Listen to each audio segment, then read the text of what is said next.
There's absolutely no way we could talk about how one can improve their lives without talking about Christianity first. Christian principles are going to be a reoccurring talking point on this podcast. We'll use many of its principles as a foundation for good morals and good behaviors. However, many listeners here might not understand why Christianity or religion is that important. So the first question to discuss here is, why is it even important to be guided by religion throughout one's life? Well, why it is important? I think that people, they need direction. That is why many times we are, I don't know, in a school or a job site and so on, that we need a mentor. We always need somebody who can guide us, and give us the informations and the proper informations, and actually to show us the kind of the right thing, what to do, and so as a for the life, and or who can be better to guide us through the life than a God. And I know that a lot of people are, well, kind of God doesn't exist, or God is some kind of undescribable thing. It's kind of like a cosmic thing or whatever, some great creator.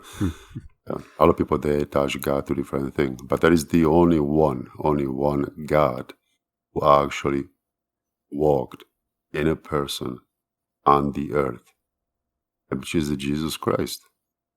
Is no one else. No other religion can claim that they actually have their God walking, being here with us. And Jesus Christ that's a historically proven figure. It's like nobody disputing that Jesus Christ did exist. Well, isn't there So, like sightings, or I guess I get like miracles that other religions describe seeing? Like I think well, Islam has something like Muhammad saw, not Muhammad, yeah, like well, Islam has Muhammad, but Muhammad is not a god. He's just no, a but that prophet. he had like a sighting of like Angel Gabriel. Yeah, but it's again the sighting. Okay, I mean there is a lot of religions they claim that their prophet or their leader had a contact with the God, but no other religion claims that their actually God lived with us here on the earth for a certain period of time, and he himself gave us instructions. No other religion claimed that. That's why Christianity is so unique in that. And again, nobody's disputing it. Like even the other religions that don't dispute existence of Jesus Christ. Even again, as you said yourself, Muslims, they don't dispute existence of Jesus Christ. The Jewish religion don't dispute existence of Jesus Christ. Like everybody says, yeah, okay, yeah, he was here. That's correct.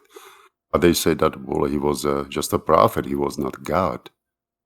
Well, he was a good, prophet and good teacher. Then why he was saying that he is a God or he Right. is a son of God?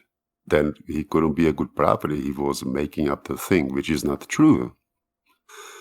So either we take, like he was a good, good person, not lying, and therefore what he said was the truth. But he was a true God. And Jesus Christ gave us instructions, more than plenty, how to live our lives. And most of the people actually who follow those instructions, they're not very difficult. They're very simple, very, very simple. That's why Jesus Christ chose as his apostles, he chose poor, uneducated fishermen.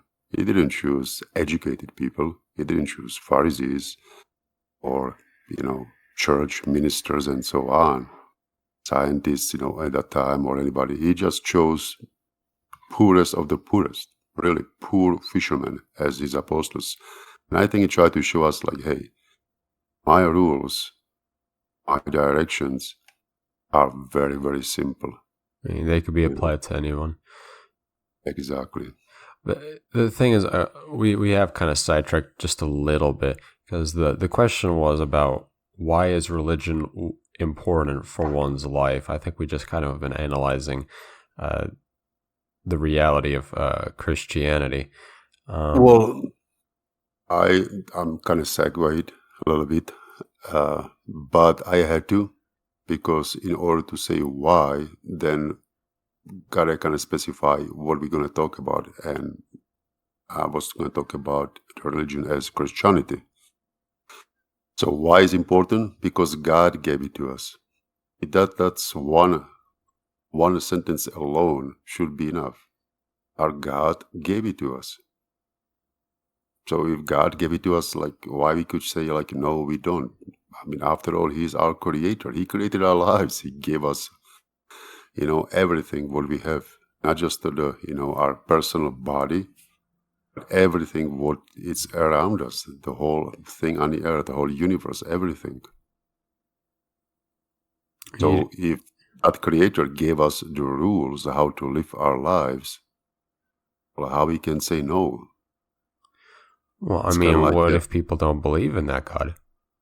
Well, and again, that's, I would say that's almost foolish to say that, because existence of Jesus Christ has been proven, right? As I said, people, they can go to study history books, based on an atheist research and so on, and even they say, okay, Jesus Christ did exist. So, okay, if he did exist, and most of them, they say, yeah, he was not God, but he was a good teacher. Well, okay, so he was a good teacher. Again, he couldn't lie.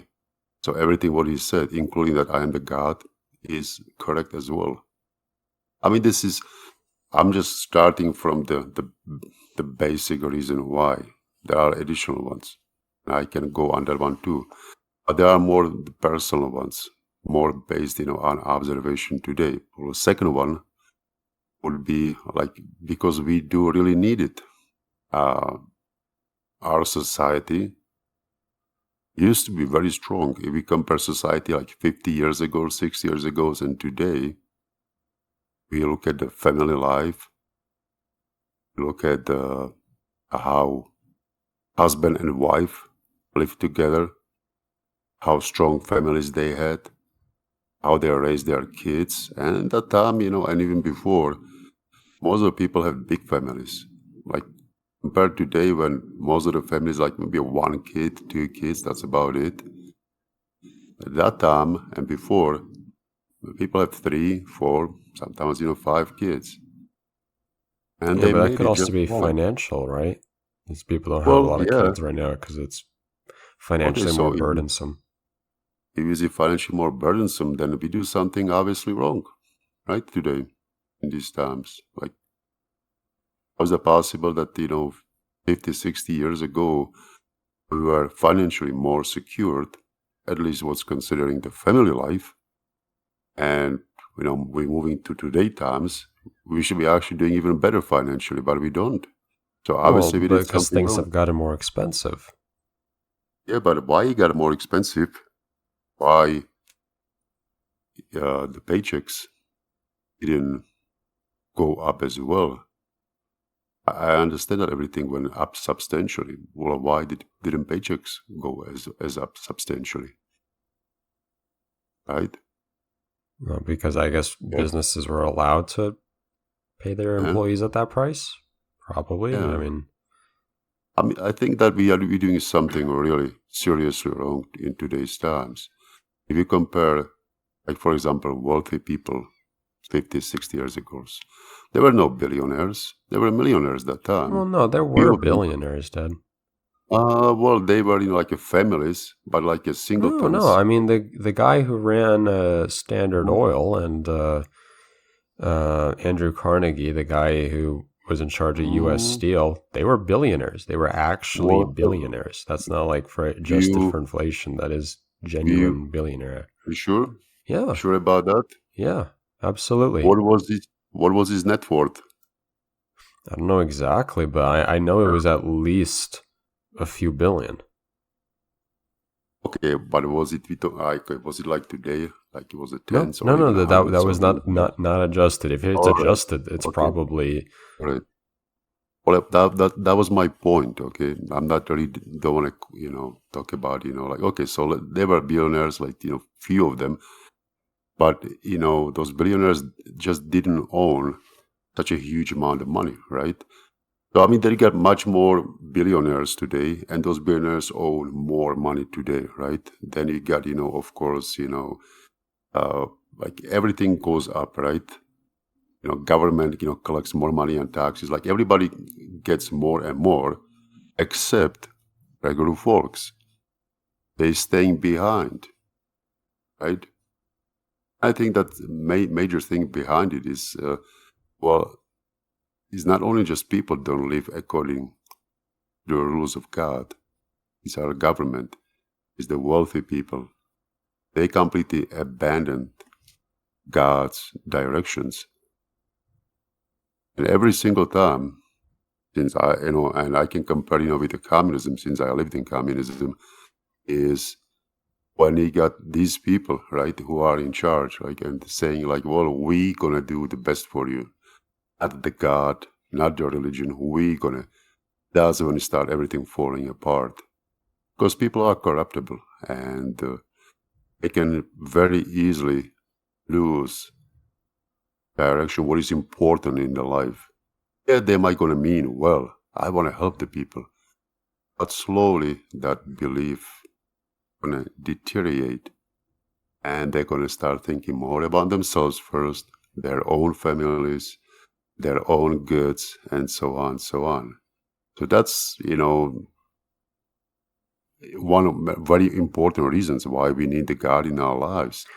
It's not just for our personal thing, but as a society as a whole. Because once people become greedy and just think about themselves first, after all, people who don't believe in God, they believe only what is today, what I got in my life, what I can get right now. It's all about me, me, me, me. And how many times actually you hear that me on the news and everywhere else? It's all about me, me, me. But Christianity is actually the opposite. Actually, what you can do for the other people. it's And selfless. You mean? Right? yeah, exactly, because the reward for the Christian is not here on the earth. The reward is after the death, life after that, hopefully in heaven. That's when the rewards are. That's why Christians were always true Christians, not those, oh, I'm Christian and that's about it. I'm talking about like a really, deep believing Christians. Were ready to even sacrifice their lives, because here, life on the earth is not the most important thing. Right. I understand So, that. yeah. So that's why, that's the second one, after the real existence of God. The second reason, we need a religion, because otherwise we're just going to be thinking about ourselves. And when people become so selfish, just thinking, oh, just me, me, me, everything else is going to start apart. So if you imagine, for example, family, right? Imagine the family, and in that family, mother, father, the kids, only what they care about is just me, myself. How long that family Yeah, will be well, able that's to gonna actually obviously exist? fall apart. I mean, that Yeah? we see it with the modern divorce rates and whatnot. Um, that's probably caused by a lot of pride and a lot of ego. Mhm. People they think, what can I get out of this marriage, and not, what is the best and the correct thing for all of us. Mhm. Yeah, So I mean, yeah, I could see that there's a little bit of selfishness in that. Um, not a little bit. It's just well, pure sorry, that's selfish. lack of words. Yeah, yeah. It's pure selfishness. Yeah, that's what it is. Yeah? I But mean, what about mhm. like moral, like having like a moral compass, like knowing what is right and what is wrong? How does religion affect that? Well, I'm going to focus on the Christian religion, because these are, uh, it does, because the Christianity gives a distinction between right and wrong. and there is a definite right and a definite wrong, the unchangeable. Where do, Human where do you rules. Mhm. where do you think it says that? Like, Well, it's you all, for example, Ten Commandments. How about that one for the start? How about the teaching of the Jesus Christ? How about teachings of the apostles? Because even the teachings of the apostles, they were just pretty much teachings of Jesus Christ. That's what he told them. right? They Yeah. What disciples, so they about echo teachings? that. Yeah. What about teachings of the church? It's a 2,000 years history. So that church is learning always new things, right? So it's there. I don't want to always use precedents, but we can always look, how families, people, well, first, how the people, families, societies, the kingdoms, and so on, how strong they were for hundreds and hundreds of years.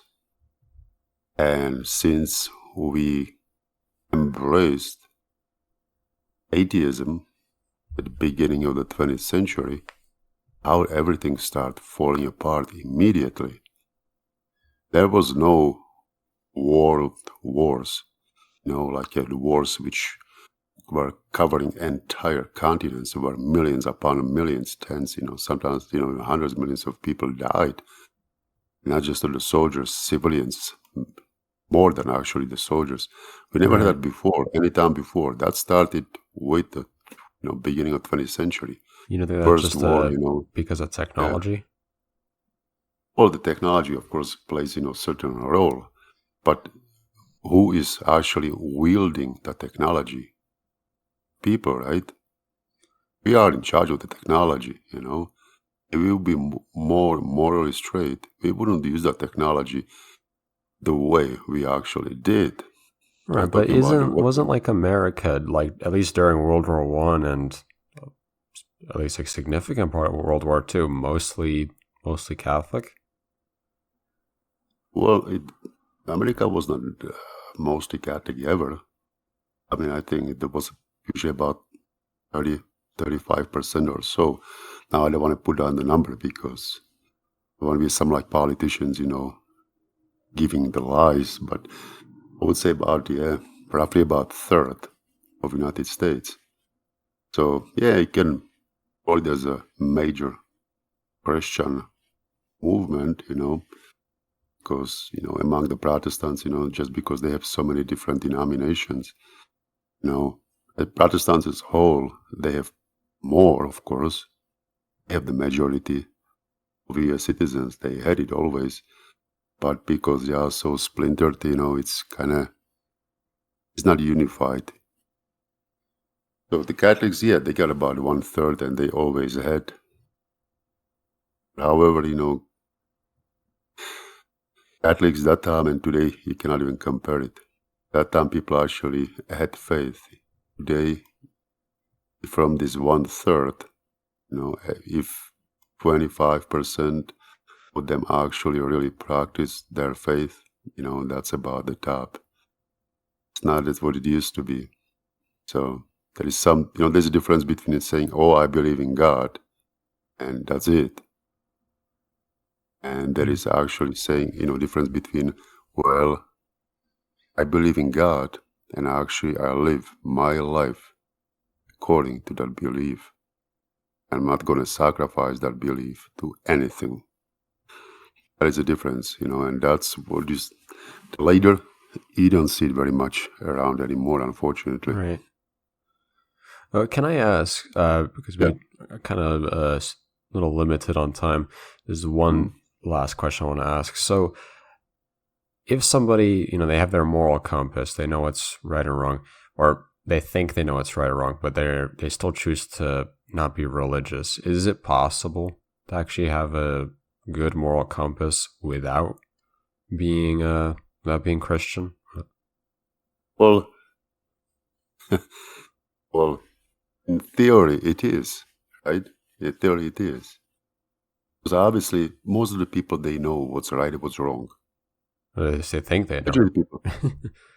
Well, yeah, but majority of people, they know what's right, what's wrong. I give you an example. Alcoholic. Since and a few people in my life were alcoholics, unfortunately. They know that right thing is not to drink as much as they do. That is wrong, or the wrong thing, continue the life they live. But they will still continue doing that. Okay? People who got drug addiction, they know it's wrong. They will still continue doing that. Yeah, I definitely can. I know people who have done that. Yeah, who say it's wrong. So yeah, people, they do know. They could live, according to their own moral compass, But and again, they're just human beings, and with the existence of God, there is also the other side of God, right?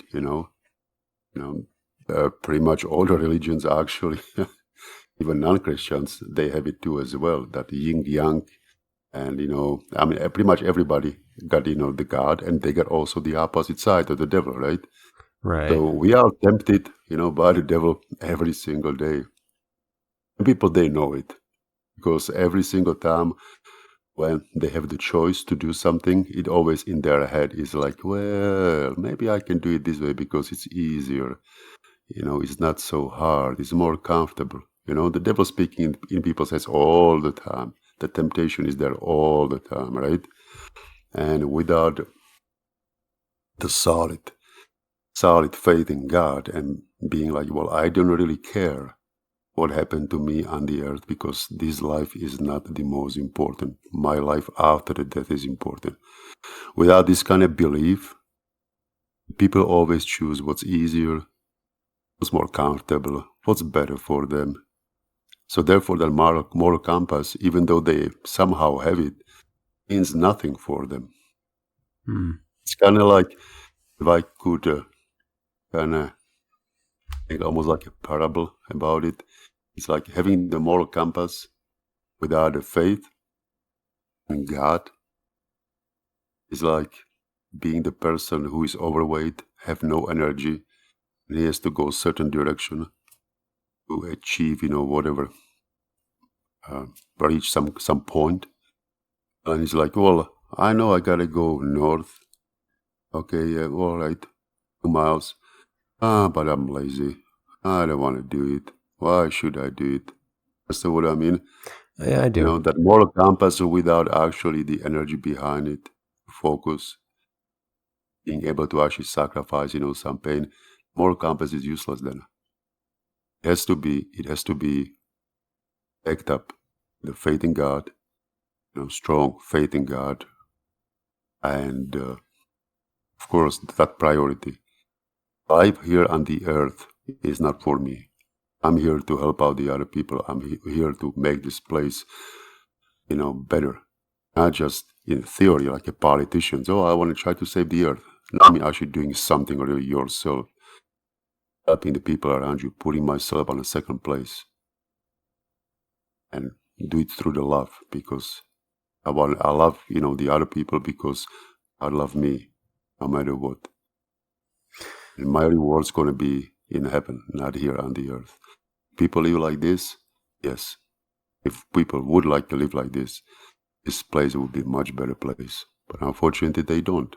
And until people are going to realize it, we're just going to keep repeating the same mistakes over and over and over. Like we did for past 100 and 20, 30 years. Well, I think we can end on that note. So that'll be it for this week. If you have any questions, feel free to send them to us, and we may answer them in a future episode. We'd also appreciate if you could follow us on all social media. And until next week, thanks for listening. Take care, and God bless. God bless you.